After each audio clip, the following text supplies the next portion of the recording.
क्या आपने कभी ऐसा महसूस किया है कि जब आप किसी चीज के बारे में बार बार सोचते हैं तो वो हर जगह दिखने लगती है?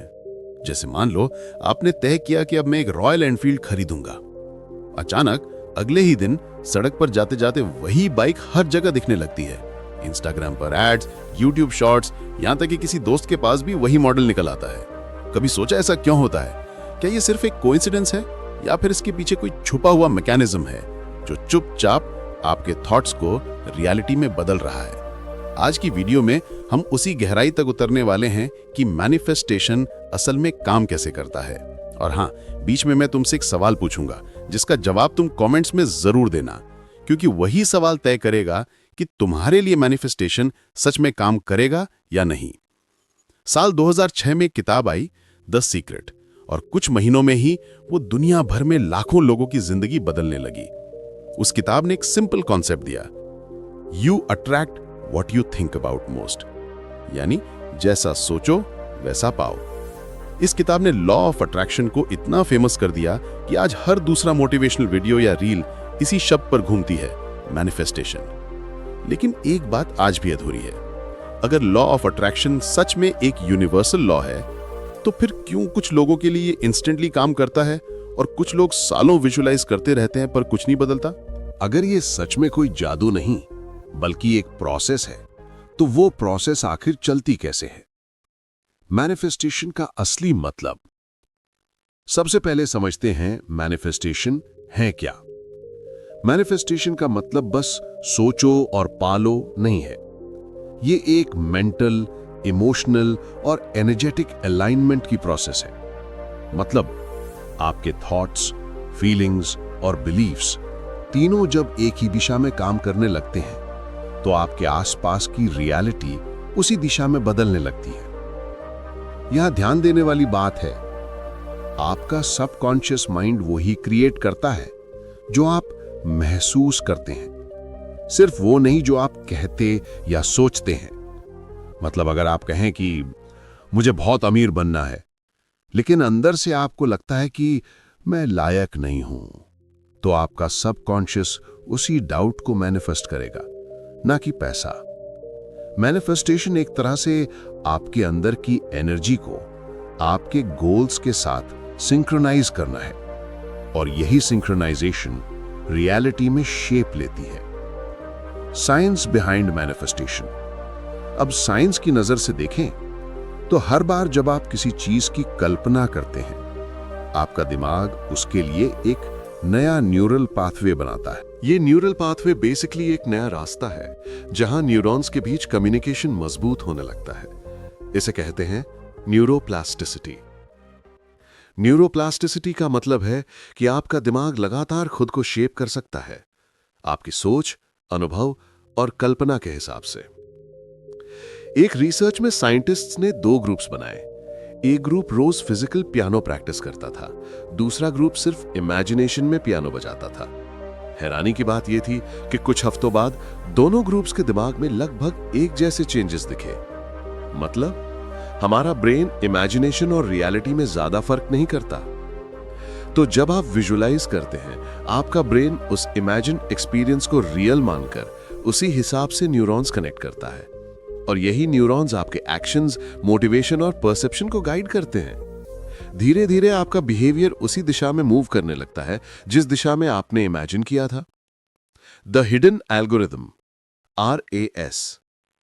अब आते हैं उस फैसिनेटिंग हिस्से पर जो हर किसी के अंदर काम करता है, रेटिकुलर एक्टिवेटिंग सिस्टम। RAS आपके ब्रेन का वो हिस्सा है जो फिल्टर का काम करता है। हर सेकंड आपकी सेंसेस हजारों चीजें नोटिस करती हैं, लेकिन आपका कॉन्शियस माइंड उनमें सिर्फ 1% पर ध्यान देता है।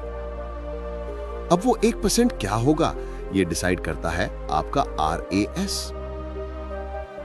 जैसे ही आप किसी चीज के बारे में बार बार सोचते हैं, विजुलाइज करते हैं या उसके इमोशन महसूस करते हैं, आपका RAS उसे प्रायोरिटी बना देता है, और फिर आप हर जगह वही चीज देखने लगते हैं।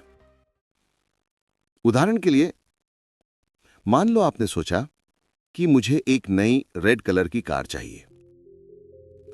अब जब भी आप सड़क पर निकलेंगे, आपको लगेगा कि हर किसी के पास रेड कार है। असल में वो पहले भी थी, बस आपका ब्रेन अब उसी चीज पर ध्यान दे रहा है। इंटरनेट की भाषा में कहें तो RAS आपका माइंड का एल्गोरिदम है, जो आपकी पसंद और फोकस के हिसाब से रियलिटी दिखाता है। यानी जब आप किसी चीज पर फोकस करते हैं तो यूनिवर्स नहीं, आपका दिमाग खुद उस रियलिटी को फिल्टर करके दिखाता है। Ancient Indian wisdom. अब थोड़ा स्पिरिचुअल एंगल से देखें, क्योंकि ये कॉन्सेप्ट नया नहीं है। हमारे वेद और उपनिषद में मैनिफेस्टेशन का जिक्र हजारों साल पहले से मिलता है। बृहदारण्यक उपनिषद में लिखा है, आप वही हैं जो आपकी गहरी इच्छाएं हैं। जैसी आपकी इच्छा वैसी आपकी वासना, जैसा आपका कर्म वैसा आपका भाग्य। मतलब विचार, इच्छा, कर्म, भाग्य। हम जो सोचते हैं वही इच्छाओं में बदलता है, इच्छाएं कर्म बनती हैं और कर्म हमारा भाग्य। यानी मैनिफेस्टेशन कोई मॉडर्न ट्रिक नहीं, बल्कि वही एंशिएंट ट्रूथ है जिसे हम अब साइंटिफिक लैंग्वेज में समझ पा रहे हैं। वेदों में एक और गहरी बात कही गई है, जब तक मनुष्य अपनी सच्ची इच्छा को नहीं पहचानता, वो बार बार वही गलती दोहराता है। इसका मतलब, अगर आपकी इच्छा आपके इनहेरेंट नेचर से मेल नहीं खाती, तो यूनिवर्स उसे फुलफिल नहीं करता। क्यों मैनिफेस्टेशन कुछ लोगों के लिए काम नहीं करता? अब असली सवाल, क्यों कुछ लोगों के लिए मैनिफेस्टेशन काम करता है और कुछ के लिए नहीं? क्योंकि मैनिफेस्टेशन सिर्फ इमेजिनेशन नहीं, अलाइनमेंट है। अगर आपकी इच्छा आपके इनहेरेंट नेचर के खिलाफ है, तो आपका सबकॉन्शियस माइंड उसे रिजेक्ट कर देता है। मान लो आप नेचुरली इंट्रोवर्ट हो, आपको शांति, एकांत और डीप थिंकिंग पसंद है। लेकिन अगर आप सिर्फ फेम के लिए पब्लिक स्पीकर बनना चाहो, तो अंदर से आपका माइंड रेजिस्ट करेगा। आप बाहर से मेहनत कर लोगे, पर अंदर से एनर्जी फ्लो नहीं करेगी, और यही रेजिस्टेंस आपकी मैनिफेस्टेशन को ब्लॉक कर देगा। लेकिन अगर आप वही क्वालिटी किसी ऐसे काम में यूज करो जहां आपको अकेले में काम करना अच्छा लगता है, जैसे रिसर्च, राइटिंग, डिजाइन, कोडिंग, तो आपका एनर्जी फ्लो नेचुरली बढ़ेगा और मैनिफेस्टेशन एफर्टलेस लगने लगेगा। इसलिए हर इच्छा से पहले खुद से पूछो, क्या ये मेरी सोल की इच्छा है या सोसाइटी की? अपना ट्रू नेचर कैसे पहचाने? अब सवाल है, हम कैसे पहचाने कि हमारा ट्रू नेचर क्या है? ये एक दिन का काम नहीं, ये सेल्फ अवेयरनेस का जर्नी है। रोज थोड़ा समय खुद के साथ बिताओ, अपने थॉट्स ऑब्जर्व करो, क्या चीजें तुम्हें इंस्पायर करती हैं और क्या ड्रेन करती हैं। जर्नलिंग करो, अपने गोल्स, इमोशंस और फियर्स लिखो। मेडिटेशन करो, ताकि तुम्हारा कॉन्शियस माइंड शांत हो और सब कॉन्शियस खुल सके। धीरे धीरे तुम्हें समझ आने लगेगा कि तुम्हारी डीप ड्राइविंग डिजायर क्या है।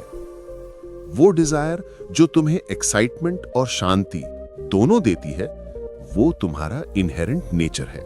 एक बार जब तुम उसे पहचान लोगे, मैनिफेस्टेशन अपने आप तेजी से काम करने लगेगा, क्योंकि अब तुम किसी चीज के पीछे भाग नहीं रहे, बल्कि तुम अपनी नेचर के साथ फ्लो कर रहे हो। The psychology of self talk. एक और चीज जो अक्सर लोग इग्नोर करते हैं, वो है हमारी सेल्फ टॉक। हम रोज अपने आप से हजारों बातें करते हैं। अगर वो बातें नेगेटिव हैं, जैसे मैं नहीं कर पाऊंगा, मेरे पास टैलेंट नहीं है, तो वही थॉट्स आपके अंदर बिलीव्स बन जाते हैं और बिलीव्स ही आपकी रियलिटी बनाते हैं। लेकिन अगर आप कॉन्शियसली पॉजिटिव सेल्फ टॉक अपनाते हैं, तो आपका सबकॉन्शियस माइंड उसे नया ट्रूथ मानने लगता है। धीरे धीरे वही ट्रूथ बाहर मैनिफेस्ट होता है। इसलिए पॉजिटिव एफर्मेशंस सिर्फ मोटिवेशनल लाइंस नहीं, बल्कि वो आपके ब्रेन को रीप्रोग्राम करने का पावरफुल तरीका है। Interactive call to action. अब मैं तुम्हें एक सवाल पूछता हूं, सोचो और सच सच बताओ, क्या तुम्हारे साथ कभी ऐसा हुआ है कि तुमने किसी चीज को बहुत स्ट्रांगली इमेजिन किया और कुछ समय बाद वो सच में हो गया? अगर हाँ, तो वो क्या चीज थी? मुझे नीचे कमेंट करके बताओ। शायद तुम्हारी कहानी किसी और को इंस्पायर कर दे। और अगर नहीं हुआ, तो कोई बात नहीं, अगली वीडियो में हम सीखेंगे कि मैनिफेस्टेशन को प्रैक्टिकली अप्लाई कैसे करें, विजुअलाइजेशन, अफर्मेशंस और एक्शन अलाइनमेंट के साथ। तो अगर ये वीडियो तुम्हें पसंद आई हो तो इसे लाइक करो, कमेंट में अपना एक्सपीरियंस बताओ और चैनल को सब्सक्राइब करना मत भूलना, क्योंकि अगला पार्ट तुम्हारी मैनिफेस्टेशन जर्नी को रियलिटी में बदल सकता है। धन्यवाद और याद रखो, जो तुम सोचते हो वही तुम बनते हो।